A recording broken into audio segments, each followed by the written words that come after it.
प्रदेश उच्च न्यायालय ने पहली कक्षा में दाखिले को लेकर दायर की गई जनहित याचिका में एक अहम फैसला सुनाया है। चीफ जस्टिस राजीव शकधर और सत्येंद्र वैद्य की खंडपीठ ने सरकार और स्कूलों को मौजूदा शैक्षणिक सत्र में 6 साल से कम आयु के बच्चों को पहली कक्षा में दाखिला देने के निर्देश जारी किए हैं। कोर्ट के फैसले से अभिभावकों ने राहत की सांस ली है। याचिकाकर्ता के वकील सुमन ठाकुर ने बताया कि हाई कोर्ट ने प्रदेश सरकार की 16 फरवरी 2024 को जारी की गई अधिसूचना को अनुचित और पक्षपातपूर्ण बताया है। कोर्ट ने कहा है कि बच्चों से उनका शिक्षा का अधिकार छीनना उनके मौलिक अधिकारों का उल्लंघन है।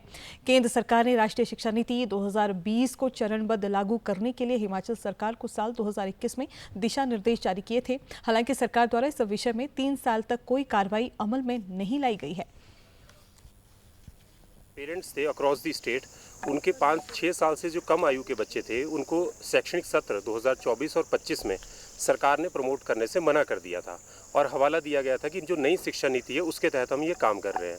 इसके रिगार्डिंग हम सरकार को रिप्रेजेंटेशन भी दिया और जब अल्टीमेटली फिर हमें एक जनहित याचिका इसमें दाखिल करनी पड़ी।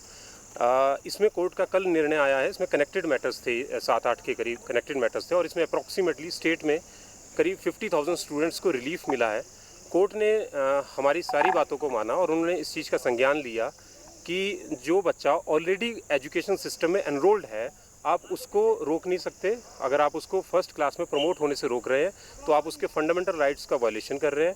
और सेंट्रल जो नई शिक्षा नीति है, राष्ट्रीय शिक्षा नीति, नेशनल एजुकेशन पॉलिसी, उसका मैंडेट भी है the policy has to be implemented in a phased manner. आप उसको एक स्मूथ ट्रांजिशन देंगे, उसके लिए सेंट्रल गवर्नमेंट ने स्टेट गवर्नमेंट को इन्फॉर्म भी किया था, but there was no steps were being taken by the state government. तो अब ये डिसीजन आया है which we welcome wholeheartedly और इससे पेरेंट्स और जितने भी जो स्टूडेंट्स हैं उनका 1 साल भी बचा है और उनको फाइनेंशियल जो बर्डन पड़ने वाला था, क्योंकि education is a highly expensive affair now days, तो वो भी उनका पैसा भी बचा है। तो ये डिसीजन आज आया है।